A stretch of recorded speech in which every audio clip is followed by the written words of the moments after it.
Ngayong umaga raw ay papasukin ng mga pulis itong bahay ni dating Pangulong Rodrigo Duterte sa Dunya Luisa Village po, sa Davao City, mga kabida. Actually, kagabi pa po itong balitang ito. Umugong po ito kagabi, mga kabida, kaya nagpanik. Nagkagulo po yung mga tao po sa labas ng bahay po ng dating Pangulo kagabi.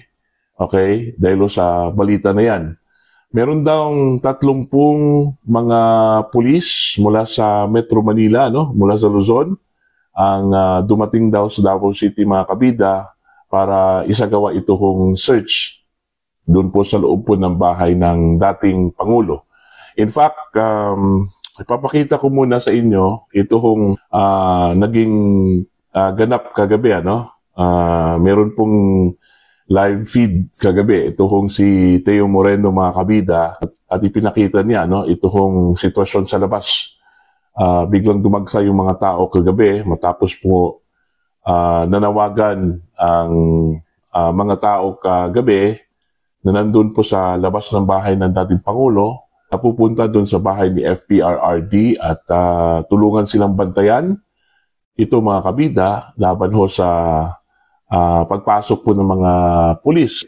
Ipapakita muna namin sa inyo ito hong video, post po ni Mr. Teo Moreno po, mga kabida, kagabi while he was there at nag-live feed po siya kagabi sa kanyang Facebook page po sa sitwasyon, mga kabida, sa labas mismo ng bahay ng dating Pangulong Rodrigo Roa Duterte dahil ho sa mga balita na papasukin daw ito ng mga pulis. Okay?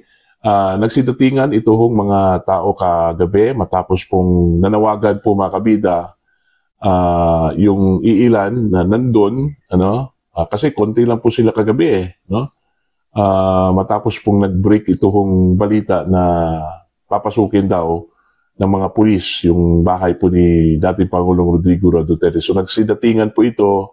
Dumarami po yung mga tao doon, mga kabida, At yan, papakita namin sa inyo. Ayan po, So, mga tao natin yon. Nagpadala tayo ng mga tao dito para magbantay.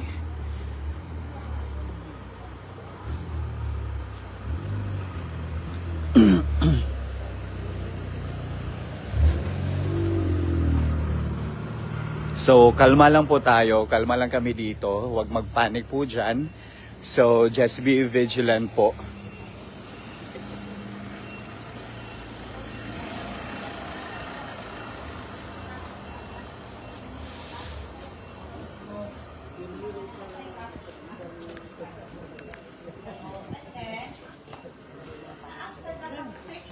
Good evening. Ganyan pa mo? Ganyan pa mo niabot? Ay, taon-taon. 24/7. Ay, salamat sa inyo, ha. Nasi kuan si Sir Pao kaganina. Sir Pao? Ay, na siya. Ay, tara. Wala ko muhawa diri. Oh. Tara.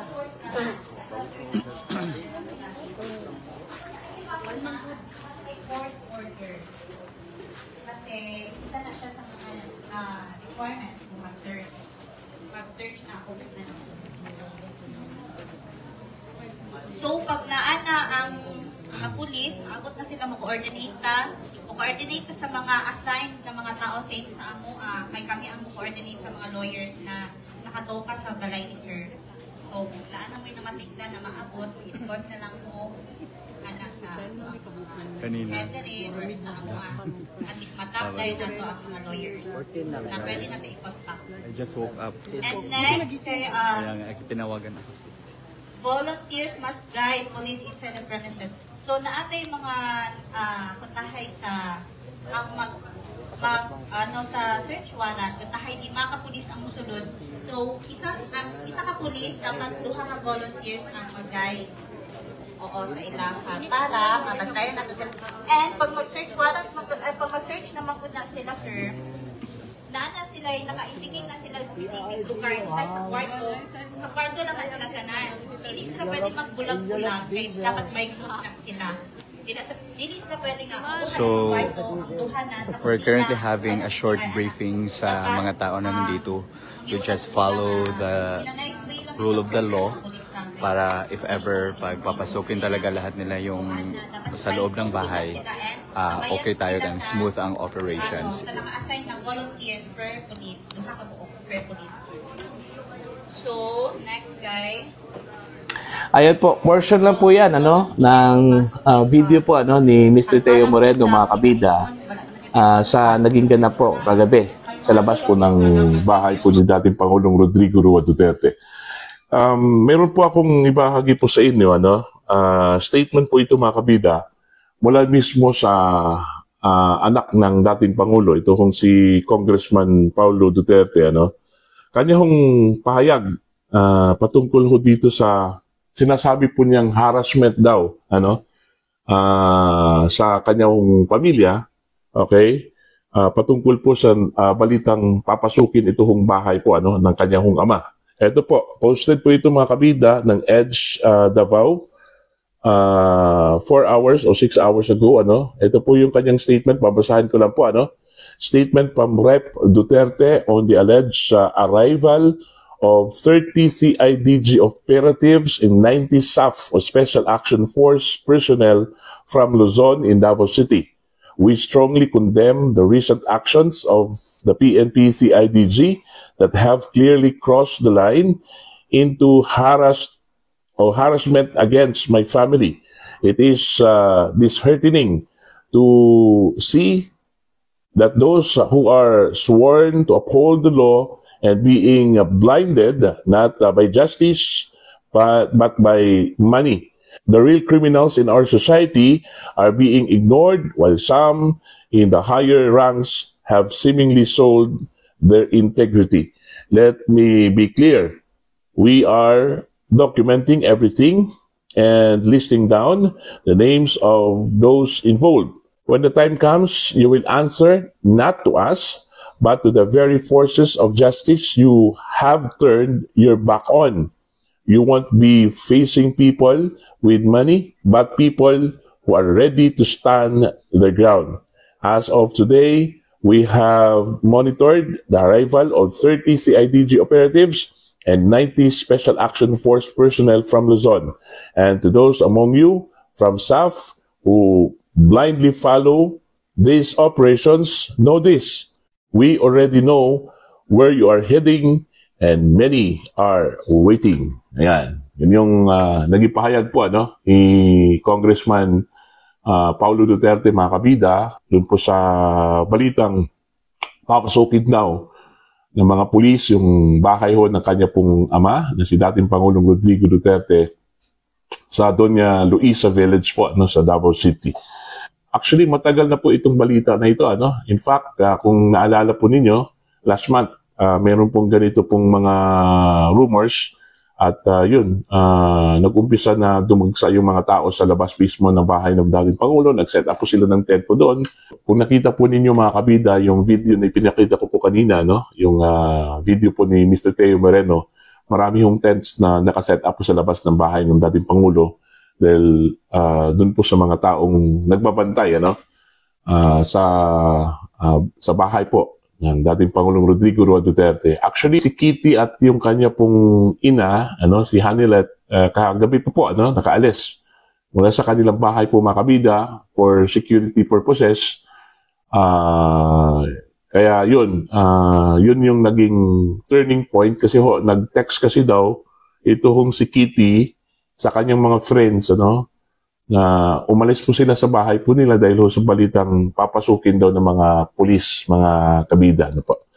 So, titingnan na lang po natin kasi ang balita, papasukin daw ngayong umaga.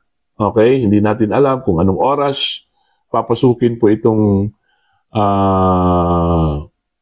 bahay po ni dating Pangulong Duterte ng mga pulis. As the good congressman earlier said po, mga kabida, meron pong 30 PNP CIDG personnel at 90 SAF personnel ang dumating po sa Davao City mula sa Luzon para i-execute yung pagpasok daw sa bahay ng dating Pangulong Rodrigo Roa Duterte. Meron pong briefing sila kagabi, yung mga tao po doon, para smooth yung magiging takbo po mga kabida sa search na gagawin daw ng mga pulis.